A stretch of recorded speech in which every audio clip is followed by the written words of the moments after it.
I'm Amber Tresca, and this is About IBD. I'm a medical writer and patient educator who lives with a J-pouch due to ulcerative colitis. It's my mission to educate people living with Crohn's disease or ulcerative colitis about their disease, and to bring awareness to the patient journey. Welcome to episode 154.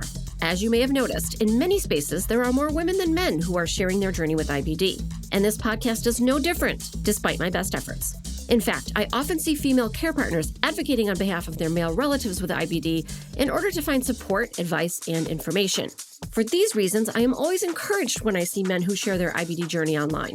Men and women are affected by IBD in roughly even numbers, but there are some differences. For instance, boys are more likely to be diagnosed as children than girls are. Men are also more likely to be diagnosed later in life, in their 50s or 60s. And men have a higher risk of developing a liver disease called primary sclerosing cholangitis. My guest is Jordan Henry William Aggen, otherwise known as Crohn's Trooper. Jordan is an educator, and he tells us how he manages the signs and symptoms of IBD while at work.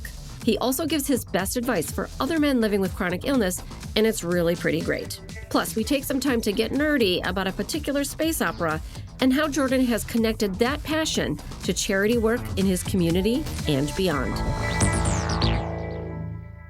Jordan, thank you so much for coming on About IBD. Thank you for having me. It's great to be here. Oh, it is my pleasure. Jordan, the first thing I'm going to ask you is if you would give an introduction. So would you tell us a little bit about yourself? My full name is Jordan William Henry Aggen. I'm a teacher by trade. I've been doing that for the past 11 years. When I'm not in the classroom, I'm a huge nerd. I like anything Star Wars related. Awesome. I'm a gamer. I like to read, which is kind of funny. When I talk to my students, I tell them up front, when I was your age, I did not like reading. I absolutely hated reading.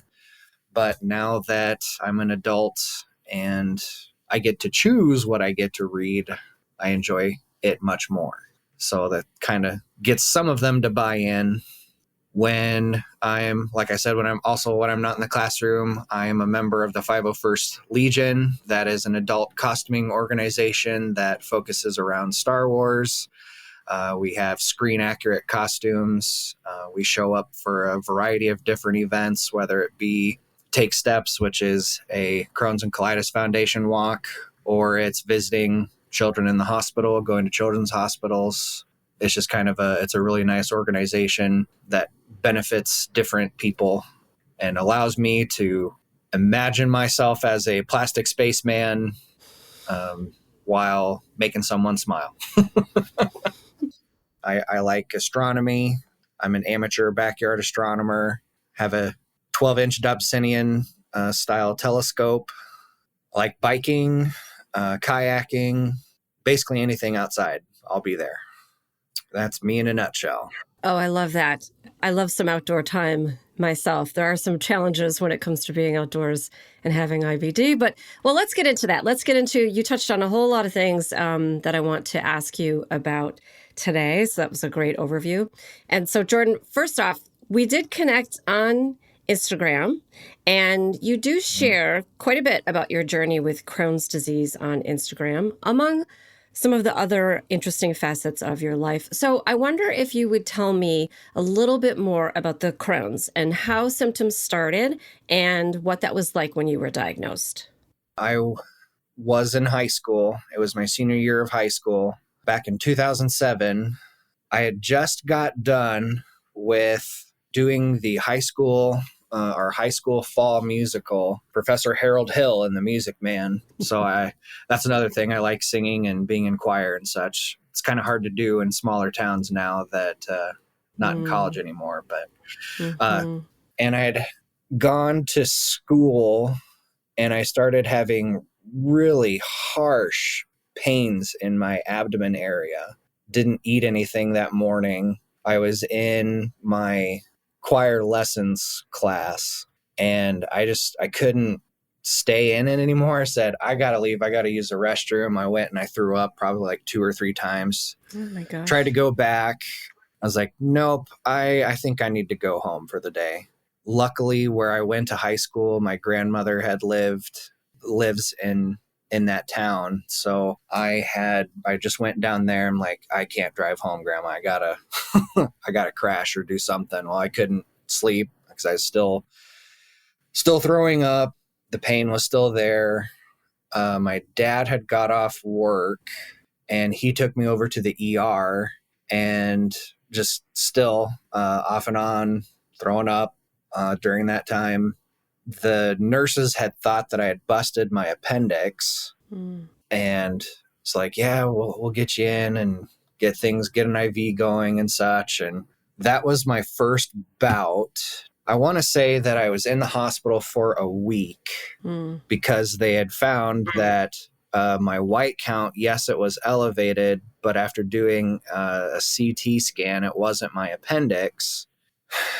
I think just by luck, the way smaller towns work and hospital systems work, if there's not someone in the departments that lives in the area, they ship them in from bigger cities. So I had a surgeon from Omaha that just on a hunch said, I want to give you a colonoscopy. Cool. I want to do that my senior year of high school. Awesome.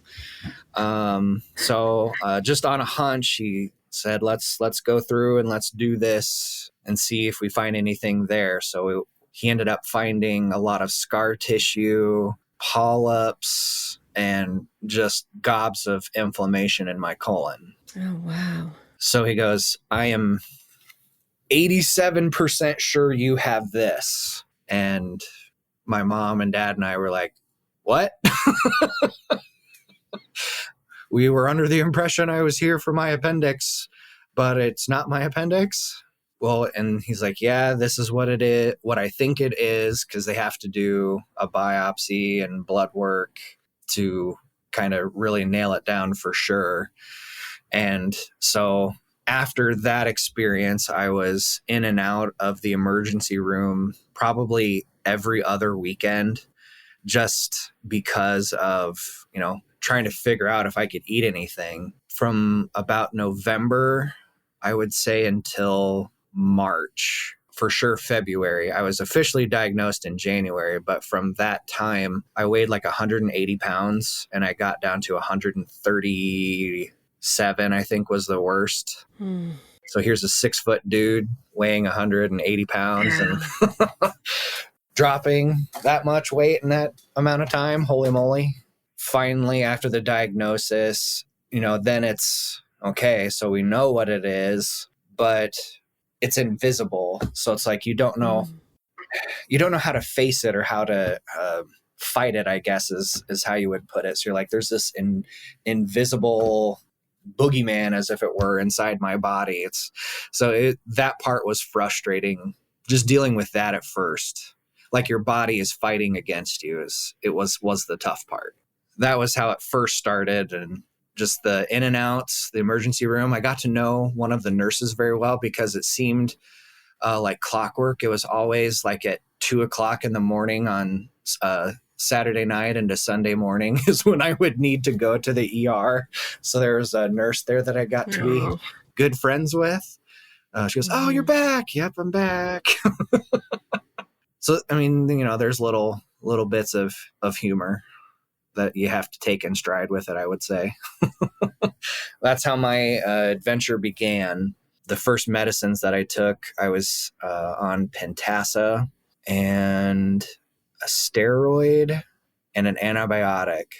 The doctor that I had, if I had stayed on that combo, specifically the steroid and the antibiotic, for as long as I was on that, because I was on that combo for, I don't know, year and a half, maybe 2.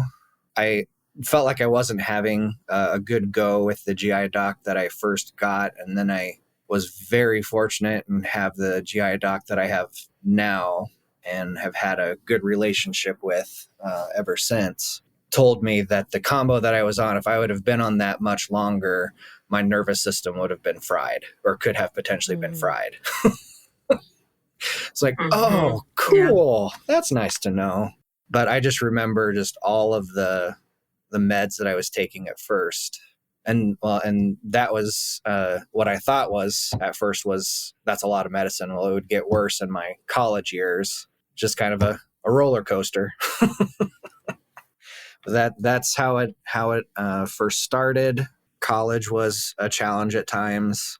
Working is a challenge at times with Crohn's. I want to ask you though, so you're a singer. I actually did not know that from my deep dive into your Instagram. I don't know if you posted about it or I just missed it. Yet you were throwing up. What did that feel like? That had to be so upsetting that was the symptom that was happening to you. And, that can affect your voice, right? It was frying my vocal cords. Luckily, like I said, just finished The Music Man, just finished in November. So it was, I don't know if you want to say luck, fate, whatever, however you view that. So that was thankful. And then Iowa has it's called Iowa All-State. So there's all-state speech and all-state events for sports and stuff. I made the all-state honor choir. And so all that stuff had happened in the fall, thankfully. So I don't know if you just want to say it was fate, luck, whatever you want to call it. It was thankful that had happened, but it did do a number on my vocal cords. That's when you get the old tried and true tricks of hot tea, lemon, and honey. But it didn't do any like long-term damage because I did college choir, but just, you gotta nurse your body back to health, finding out those tricks. Well, thank goodness for that, because that was the first thing that I thought when you said that you were vomiting, and not everybody has that same experience. I think it tends to be a little bit less common with Crohn's, but the fact that you also rely on your voice, oh my gosh, it just adds a whole other level of upset and anxiety to living with the Crohn's disease. So, all right, you mentioned that you are a teacher. And I've had a few different teachers on the show. And of course, I have kids, so I know plenty of teachers and how their days are usually structured. And so to me, that seems like it's a really challenging thing for a person with IBD to do, even for healthy people. It's challenging and difficult on your body just getting a bathroom break to go pee. How do you manage the day-to-day of Crohn's while you're at work? Most days are fine. I noticed that my bathroom visits uptick as my infusion date gets closer and closer. So a lot of it is just being upfront and honest with my staff members and say, all right, I'm sorry, today's a bad day. Can you watch my kids for 5 minutes while I go to the restroom real quick? I am fortunate now where I work, there are two other individuals that do what I do. And so they are more than happy to just let me do what I need to do if and when that happens. A big part is just communication. I know you don't have to do this, but when I interviewed for the position, I said, I have this, and it does sometimes take away from work. I have to get an infusion every 6 weeks. There are days where I am down for the count. I have to stop and reboot for a day and then come back, hopefully ready to go. It's having my own wipes because school toilet paper is the cheapest junk that you'd probably get more use out of it as 320 grit sandpaper than you would as actual toilet paper. But as you're holding it, it dissolves in your hand. So there's that aspect too. But that goes back to, I have my own wipes. I don't use the schools. I know where the bathrooms are. Luckily, right now, I am a stone's throw from my classroom is where my bathroom is now. At my new school, that's not the case. But I am closer to the office, and the offices do have bathrooms that are just a hall and a nook away from me. So it's Pre-planning, that is a part of daily life, or like you've dealt with it for so long, you just do certain things that become a part of your everyday structure. Making sure you have your, if you're having issues with diarrhea, you have your diarrhea meds in your backpack or bag or purse or whatever you have. The communication part, again, being open with your bosses, whatever you have. That's another huge part of a person with IBD. Personal responsibility of being up and making sure you are taking your meds. As a high school person, young dumb person, I wouldn't say I did that all the time, but you would feel the repercussions, so you would learn pretty quickly, no, I can't do that. So there's the learning on the fly / learning from your dumb mistakes is another aspect of living with a chronic ailment that a person has to learn to deal with, and that a person without one does not deal with. Right. Thank you for that. That makes a lot of sense. And I'm laughing really hard at the subpar quality of the toilet paper, and then also being a teenage dum-dum and not taking your medication, because that is something I know a lot about as well. Probably a lot of us do. So one thing that you didn't mention, I don't think you mentioned in your intro where you told us a little bit about yourself, was something that you do on your Instagram, which I have found enjoyable to watch, which is what you call dark side dining. So I think first, I have to make this a multi-point question here. First, you need to describe what the dark side is. There are people out there that don't know, so you have to tell us what that is. But this is where you're sharing recipes and the tools that you use. And given that you live with an IBD, I think it adds an extra layer of interest, at least for me, on what you're eating. So I wonder, how did you come up with this? And what does this mean, cooking in your life? What kind of a role does it play in your life? As a kid, I always liked cooking. Both my mom and dad my mom was a phenomenal cook, and my dad is a phenomenal cook as well. It's just kind of always been a thing in our family to enjoy cooking. And as my waistline would show, it also shows that too. But food plays a central part in a person's life, especially if they have IBD, because it's always trial and error. And sometimes I always hated the keep track of it in a food journal. Well, this day it affected me and this day it doesn't. So your food journal idea just lit itself on fire. So don't tell me to do that ever again. But food just plays a central role in everyone's life because, hey, we all got to eat. And I like cooking. I like trying different foods. Foods can take you places that you may not be able to get to ever. Plus, it's just it's a unifying thing. We all like food. We may not all like the same foods, but it's a unifying thing in that giving someone something that you have prepared. I don't know. It's just kind of it shows another level of care that I think a person has for those around them. The dark side dining started really just as a gag, and then I just kept rolling with it. So here's what the dark side is. If a person is not familiar with Star Wars and you're needing an intro into Star Wars or into sci-fi in general, there's a wonderful college humor video that is it's like Star Wars versus Star Trek or something to that effect. And it explains both of those, because some people are either Star Wars or some people are Star Trek. I am both. I've even shown up at some of my organization celebrations in my Star Trek The Next Generation cosplaying uniform. And I had other people do that along with me, and that was quite hilarious. What the dark side is, within Star Wars, there is, like the college humor video will inform you, there's the light side, the good side, if you will, and the dark side, the bad side.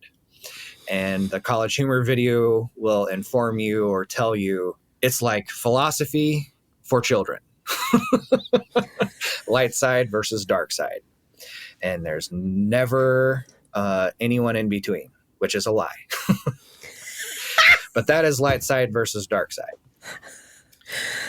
How it became a thing just kind of started as a gag with another fellow cosplayer that I met at a con in Cedar Rapids. We were just joking about things that we would do if we could start life over again, as if it were. So I said I would create a restaurant and call it Dark Side Dining, or the Dark Side Diner, or something like that is how it came to be.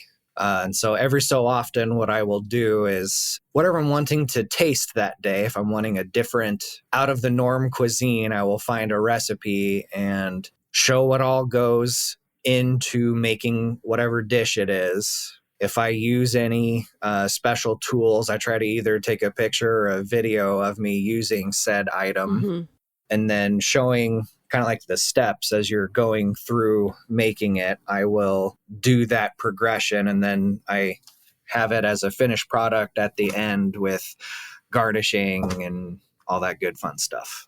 That is how the Dark Side Dining came to be. As I was going through school, I toyed with the idea of maybe going to culinary school, but I realized I like cooking for small groups of people. I feel like if I'd have to do that day in and day out, I would start to probably hate cooking. Yeah. Because I've heard like some chefs, they don't cook for themselves. They refuse, or it's on the opposite end of the spectrum. They'll only eat their own food.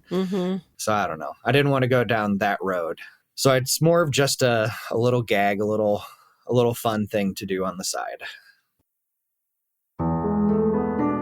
Coming up next, what Jordan wants other men to know about living with an IBD.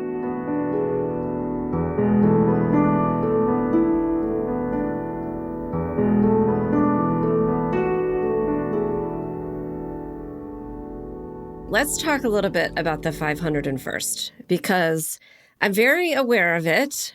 But I don't think I've even ever been to an event with the 501st. So it is a philanthropic group. It is cosplay, but I do know that it's serious. It's not, there are rules and things like that. Yes. Can you tell me a little bit more about that? And then also, I just wonder how you got started with it. I first came across the 501st when I went to it's kind of changed in the past 5 years. Every other year, there is now it's becoming an every year type of thing. There is a big get together, kind of like San Diego Comic-Con, that kind of birthed all of these other ones, all of these other Comic-Con or anime cons, what have you. Star Wars has their own celebration, and I went to it in Orlando. When you go to a con, there are side panel discussions or informative sessions, whether about the show or other organizations tied to, in this case, Star Wars. And one of the group sessions that I went to was a 501st Legion session. And some of the actors in the original series were even there, like Peter Mayhew, who people may know as the lovable Chewbacca. Sadly, he passed away a few years ago, but he was tied with the 501st Legion and would do events with them. And so meeting him just by chance and then hearing what these fellow Legionnaires do just had me hooked right away. To join the 501st Legion, you have to make and what they call is a screen accurate costume. So there is a entire library on the 501st Legion's website dedicated to costumes that are either in video games, movies, comics, you name it. And it's probably been made or is a work in progress to be turned into a costume. That is how dedicated the fans of the Star Wars universe are. If there's like a new character, a new costume that gets brought up, I can guarantee you someone will have that made within a couple of months. What you then do is you go to that library, and that gives you the very basics. And then there are additional websites and forums that a person can go to and kind of get a temporary membership while you're working on your costume. And you can get together with other members and they can help you make your costumes. And they give you little inside tips and tricks to get it to look the way it's supposed to look. You then get voted in by like a group of costume library experts. They look at your costume because you have to take photos of you in it and out of it and your items that you used, and it gets approved or not. And then they give you the yay or nay, and then you've become a member. We don't have dues. Our costume is, and what we put into making our costumes is kind of our dues, so to speak. My first costume was a stormtrooper ever since I was little, and watching at my point in time, the first Star Wars movie was what's now is Episode 4, A New Hope. Ever since I saw the stormtroopers busting into the ship and steamrolling the rebels, the good guys, if you want to say that. I always wanted to be that. I always wanted to have the stormtrooper suit and put it on, and I don't know, just takes you to a different part of your brain and different type of feeling of creative feeling as you're going through making the costume. And that was what I wanted to be my first costume, and it was. I have 2 costumes in one with that stormtrooper one, and then I've done another one from a comic that's not as well known, but now you see with like the movie series Andor, that line of costumes is now becoming more and more popular. And with Solo, there was the Mud Trooper, and that got to be pretty popular too. So whatever your interest is, the group allows you to go towards that interest and use a different part of your brain from your everyday normal life.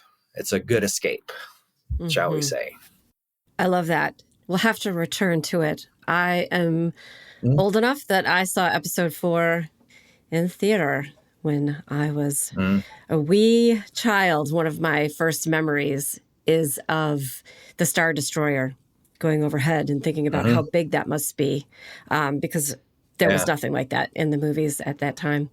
But I want to jump back to Crohn's disease briefly, because one of the reasons that I reached out to you, first of all, just, the whole Star Wars thing, like I had to talk to you about it. But also because there are not as many men sharing their journey with IBD openly, and or at least not in the way that you do, maybe so transparently. And June being Men's Health Month, also being your birthday month, I want to ask you, what do you want other men to know about taking care of their health while they live with an IBD? The biggest thing I would say is realize you're not alone, and you don't have to deal with it alone. For a while, I would especially say when I was younger, I am the type that bottles everything in until it explodes. You can't do that with this disease. Yeah. It is a disease. It is a lifelong disease. Bottling all of the emotions that one goes through inside only makes it worse and can actually compound it exponentially. The second piece of advice is I would find having that one friend that one friend that's always going to be with you to help deal or just to talk. And it doesn't even have to be about the disease itself. Just talk about the day's happenings. Getting that is, and developing that with just at least one person is a invaluable resource to have. I am fortunate that I have multiple friends to help me do so. And one is a fellow crony. I know that's a term that is used if a person has Crohn's disease. And he's also a stormtrooper with me. We actually have a coin made up that shows we're the Iowa Crohn's Troopers.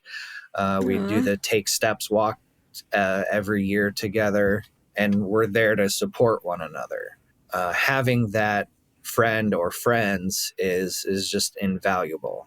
It wasn't until later, like using social media, that has also helped. I know social media has had some negatives as of late, especially with like teens and anxiety and depression and such, but it also has helped flatten the world, so to speak. Just because we're hundreds of miles away doesn't mean that we can't talk like we're doing right now. Had I not been on Instagram, I highly doubt I would have ever come across you. Yep. So utilizing your resources to develop connections is another key important, especially I would feel, especially as just being a male, because you're always, it seems like you're always taught, you're the man, tough it out, suck it up, buttercup, rub some dirt on it and get going. Well, that line of thinking hasn't helped the previous generation that instituted that and previous generations before that. So I think it's time to leave that way of thinking in the dust. Forming relationships, utilizing your resources to help form those relationships. Those are my two big suggestions. I love that. I agree wholeheartedly. And being a part of a community, which you are a part of several different ones, goes a long way towards helping yourself deal with the disease and then also just to live a better quality of life as well. And having that one person that understands you on just an entirely different level because they also live with an IBD, that's just an incredible feeling, I think. So I'm so glad that you have that in your life. I mean, I hate that you all, both live with Crohn's disease, but I love that you found one another and that you're able to help each other through the ups and downs of it. So, all right, Jordan, I have two last questions for you, but my second to last question for you, and I've asked this question on this show before, and I've asked it in a lot of other places, and I always find the answer to be very interesting. If you are showing someone Star Wars for the first time, okay, and you're going to show them the main movies, not the TV shows, et cetera, what order do you show them the movies in? Being raised on the original 3 movies, I show 4, 5, and 6. Now, I said the original ones because I have 2 older sisters, and we had the VHS Star Wars A New Hope. And it was just called Star Wars. I don't even think New Hope was on that VHS box. Nope. It was just called Star Wars. And then Empire Strikes Back. That is my fave. And then Return of the Jedi. But I show those because those were done in a time when it was before the computer. Before the computer and CGI. And you see just the huge amount of creativity and thought that went into making a sci-fi series like that. At some of the sessions, some of the background people that assisted in some form or fashion, the original movie, if you are able to still watch it somehow, if you have a working VHS player, there's a little orange smudge underneath the land speeder. And they jokingly called it the Force at the time. You find out that was Vaseline. a Vaseline smudge covering up the wheels. They didn't have a program to help edit that stuff out. Mm-hmm. But it just shows the ingenuity, I feel, that is what makes Star Wars. So many times, especially now, so much of a movie is CGI. But knowing that, like, the Death Star trench run was made with battleship pieces and shooting it in the back of a Jeep, doing drive-bys. just little things like that in my view make the movie a movie. That type of filmmaking is a rare thing anymore. In my opinion, you would show 4, 5, and 6, go back and watch 1, 2, 3, and in my extra humble opinion, I would say don't even watch 7, 8, and 9. Oh, that's just my humble. Oh no, we're gonna fight. Okay, no, we're not gonna fight. But I agree with you. 4, 5, 6, 1, 2, 3, 7, 8, 9. That is the correct answer to that question. And don't at me. But thank you so much. I did not know that about the Vaseline smudge. I know about some of the other things, but that one I did not know. So you taught me something. So thank you for that. All right, so. As promised, very last question. I want people to be able to find you across the interwebs. So would you please share your social media information? My 2 accounts that I have a Facebook account, and that's just searching my full name. Not many people do that. So I guess I try to hide in plain sight type of thing. It's just looking for Jordan William Henry Aggen, and then you'll find me there. Although I found that I've typically just been using Instagram a lot more so, just because it's a post to pic. You can say something if you want to, or you don't even have to say anything. It's just a bum done. But my Instagram is @Crohn's Trooper. Jordan, it has been a pleasure to get to know you better. I really do appreciate your Instagram feed for a number of reasons that we have gone over, and I look forward to consuming more of your content as time goes on. So thank you so much for coming on About IBD. Thank you for having me. It's been great.